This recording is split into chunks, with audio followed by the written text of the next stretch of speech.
বাংলার বিশিষ্ট অভিনেতা রুদ্রনীল ঘোষ, আমাদের সভাপতি অনুপম ভট্টাচার্য সহ অন্যান্যরা আমরা আজকে মাননীয় বুম্বাদাকে শুভেচ্ছা জানালাম, অভিনন্দন জানালাম।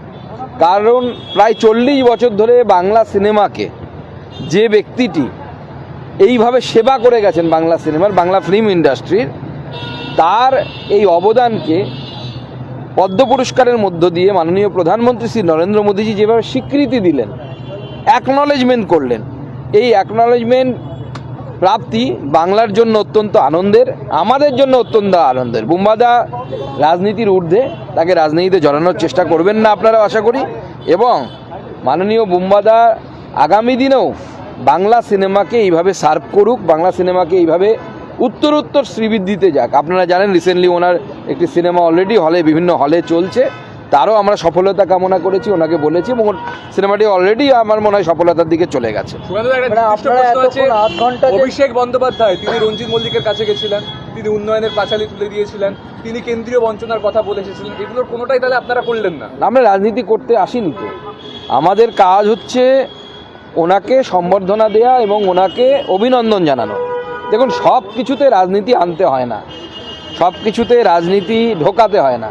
শিক্ষাক্ষেত্রে রাজনীতি থাকা উচিত নয়, ফিল্ম ইন্ডাস্ট্রিতে রাজনীতি থাকা উচিত নয়। রাজনীতি ঢুকলে পরে ফিল্ম ইন্ডাস্ট্রি সহ এই ধরনের যে সেক্টরগুলো আছে তার ক্ষতি হয়। কিন্তু আছে তো ফিল্ম ইন্ডাস্ট্রিতে রাজনীতি আছে, রুদ্রনীল ঘোষ আপনার পাশে আছেন, তারা সবসময় এটা নিয়ে ভোকাল হন।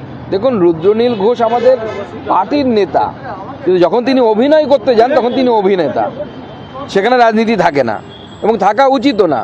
প্রত্যেক অভিনেতার আলাদা আলাদা আদর্শ মতাদর্শ থাকতেই পারে। উৎপল দত্ত একটা মতাদর্শে বিশ্বাস করতেন, তিনি মনে করতেন নাটক হচ্ছে তার আইডিওলজি প্রোপাগেশনের একটা জায়গা, কিন্তু অভিনেতা সিলেকশনের জন্য বা সিনেমা তৈরির জন্য সেইটা যেন কারো ক্রাইটেরিয়া না হয়ে যায় যে ইনি আমার পক্ষের, ইনি আমার পক্ষের না। রুদ্রনীল বিজেপি করে বলে তাকে আমি নেব না বা নিতে দেব না, এই যে মানসিকতা, এই মানসিকতা ফিল্ম সহ এই ধরনের যে কোনো ইন্ডাস্ট্রির ক্ষতি করে। টলিপাড়ায় তো একটা প্রভাব আছে, বিশ্বাস ব্রাদার্স, সে তো সবাই জানে।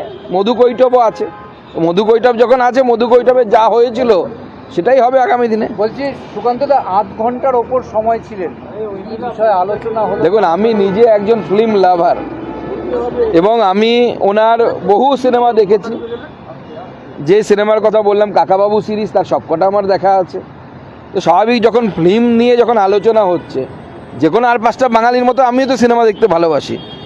সে সত্যজিৎ রায়ের সিনেমা হোক বা ঋত্বিক ঘটকের সিনেমা হোক বা আধুনিককালে আমাদের কৌশিক দা, সৃজিৎ নিয়ে আরও অনেকে আছে, তাদের সিনেমা হোক।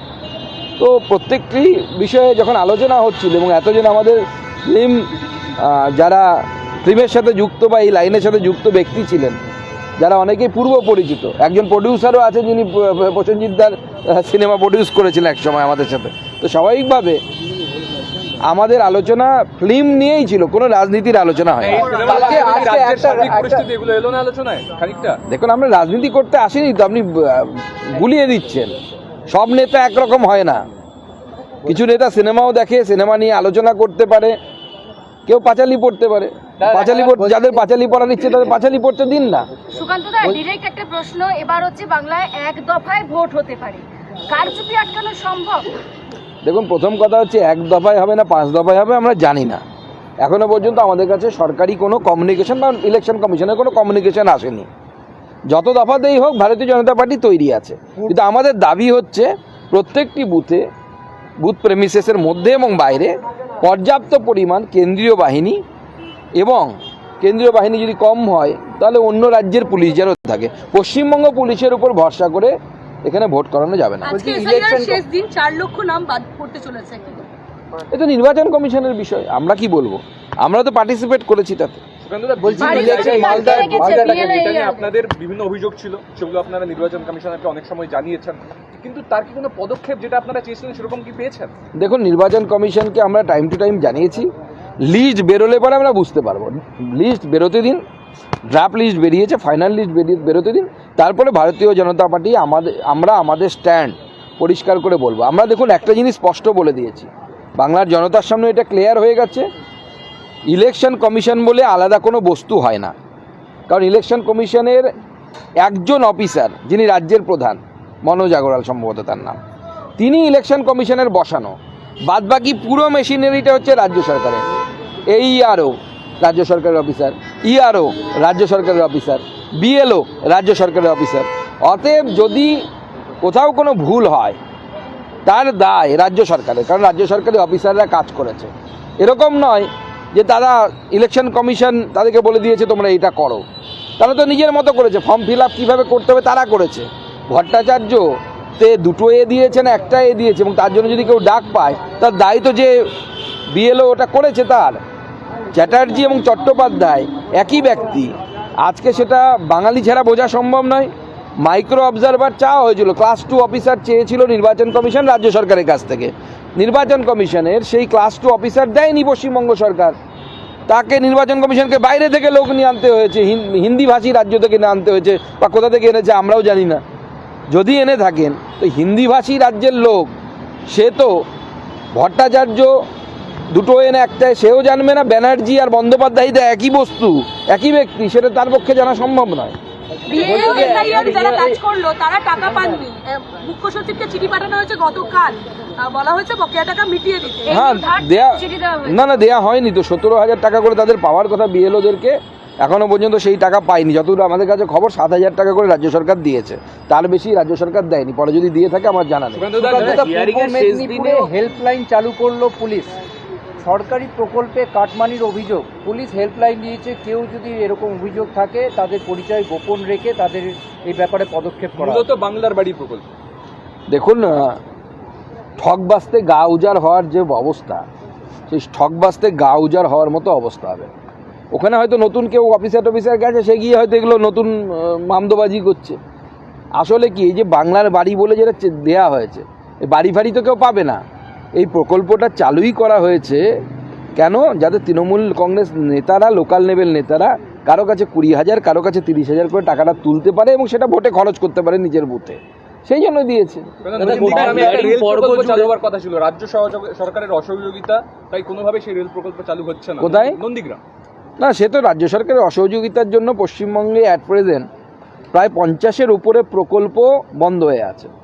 আপনারা চিংড়িঘাটার অবস্থাটাই দেখুন না কেন, মাত্র 300 মিটার, পুরো দক্ষিণ কলকাতার সাথে এয়ারপোর্ট জুড়ে যাবে। মানুষের কত উপকার হবে ভাবুন।